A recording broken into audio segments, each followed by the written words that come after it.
Hi besties, you're welcome to my channel. If you are new here, it's EMMADORSTYLES, and to my returning subscribers, thank you for always coming back here to watch my videos. In today's tutorial, I'll be teaching you how to cut and sew this simple short exaggerated hip skirt designed with tassels. So if this is the tutorial you're interested in, please click on the subscribe button, like this video and share to your friends. Also, don't forget to turn on your notification bells to get notified anytime I post new videos. The beauty of this skirt is that it must be short, it must not reach the lane length. So without further ado, let's get right into this video.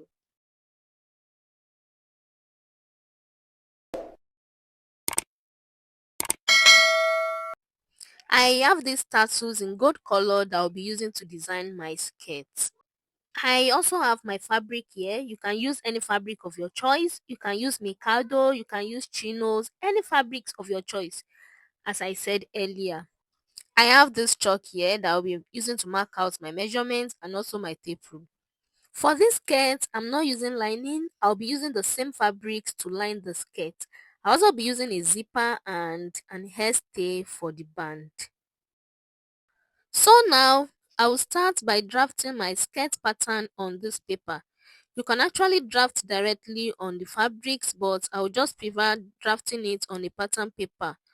I will draft my pattern first on the pattern paper for better understanding. I will first of all draw out a straight line that will serve as my waistline and also my starting line. So when I'm done drawing out the starting line, I will go up by 1.5 inches that will serve as the band of my skirt.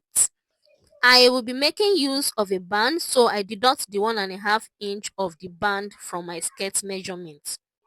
When I'm done doing that, I will mark out my waist to hip measurement and rule a straight line across the points that I marked out. So this new line will now be my hip line. So now this is the waistline and this is the hip line. So for my skirt length, remember I already left 1.5 inches for my band. So I will measure my skirt length, which is 18 inches. I will mark it out and draw a straight line across the point that I marked out. When making yours, for your skirt length, if your waist to your nail is 23 inches, for example, I would just advise you to go up by at least 3 inches or even 5 inches for your skirt length, depending on how short you want your skirt to be, because the beauty of this skirt is if it doesn't get to your knee. I mean, the beauty of this skirt is if it's short. On the waistline, I will measure my waist measurement divided by 4 and mark it out. I'll also add extra 1 inch for my dart. You can sew this skirt without dart, but for a better fitting, just go ahead and use a dart. On my hip line, I will measure my hip measurement divided by 4 and mark it out also. I'll be adding extra 1 inch to my hip measurement because this skirt is not a fitted skirt. The 1 inch is to make the hip area bigger.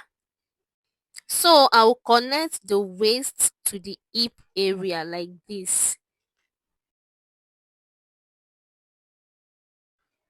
When I'm done connecting it, the measurement that I have on my hip line, I will use my tape rule to measure it. Then the same measurement that I have there, I'll also mark out the same measurement on my skirt length. When you're done doing that, you can connect your skirt together from the hip line to the skirt length. But there's another thing that you can do, which I'll be doing now, and that thing is to add extra half inch or 1 inch so that the skirt is not just straight. So the extra inch makes it look like a shape towards the length of the skirt here. So I added 1 inch for my skirt here. It is optional though. If you like, you can add it and you can just draw it down using your hip measurement. So now I'll just connect from my hip line towards the length of my skirt using the extra 1 inch that I marked out. To locate my dart, I'll measure my nipple to nipple measurement. That is my bust pan divided by 2 plus half inch. So I'll locate the point, then I'll measure about 4 inches for the length of my dart. Then I'll just rule a line and measure the dart.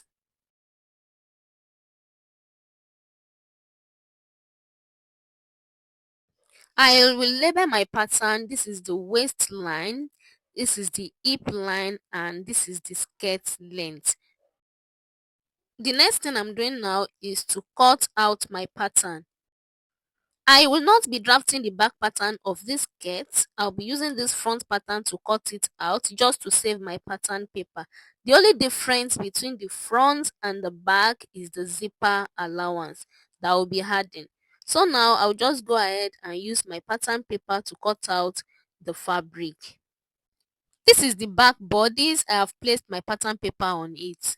I already added zipper allowance to my fabrics on one side, and at the upper part here I added the stitchings allowance I'll be using to join the band to it, and on the other side here I added the sewing allowance.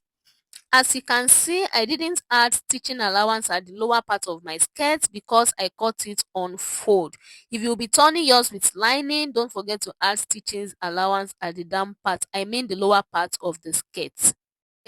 I will notch the dart area of my skirt on my fabrics here. So now I will go ahead and close up the zipper allowance side of my skirt and also the side of the skirt. This is the front piece and I will be notching the dart area on the front piece. So guys, I cut out the front piece also on fold, so there's no need for hemming allowance. I only added the stitching allowance at the upper part here for the band and at the sides of my front piece. The next thing I'll be doing now is to close the side of my front piece on both sides. So now I already cut out the band for the skirt off camera and I have added my stay to it. I have folded it into two and I have ironed it out. Remember, we're working with 1.5 inches band, so I cut out 4 inches. This is 1.5 inch, but when you open it up and measure it, you have 4 inches. After folding and ironing, I'm left with 1.5 inches. So now guys, I have gone ahead to sew the dart area of both the front and back piece of my skirt, and I have also went ahead to join the sides of my skirt. The next thing I'm doing now is to insert the skirt into the band like this. I will put my skirt inside the band like this and I'll just sew on top like this. I will do the same thing for the back piece as well. I will place the back piece in between the band and stitch down. As you can see, there are excesses, so after stitching I will cut out the excess. Guys, after adding the band, this is what it looked like. For the center back, I'll be adding a zipper, so now I'll mark out 8 inches for my zipper allowance and stitch the remaining down like this. After that, I will join the front and the back piece together on both sides. After I was done joining both the front piece and the back piece together, I also ironed it out, and as you can see, it comes out nice. So now I will just go ahead and fix the zipper. I couldn't find the color of my fabrics when I wanted to buy the zipper, so I had to do with this black color. That is why I am using this black zipper. After fixing the zipper, this is what it's looking like. I like the way this skirt comes out. It's really looking nice. The last thing is to design my skirt with my tassels, and I have my tassels here. You can use a sequence disc as well to design your skirt. So now I'll just be placing my tassels on my skirt to make a design on it. I'll be placing it in the exact place where I'll be stitching it to on my skirt. After I'm done placing it like this, I will just use my needle and thread to secure it, to stitch it down on my skirt like this. When I was done stitching my tassels on my skirt, this is what I had. And trust me, this skirt really comes out nice. It is looking so beautiful. If you find this tutorial helpful, don't forget to like this video and drop a comment in the comment section. See you in the next one.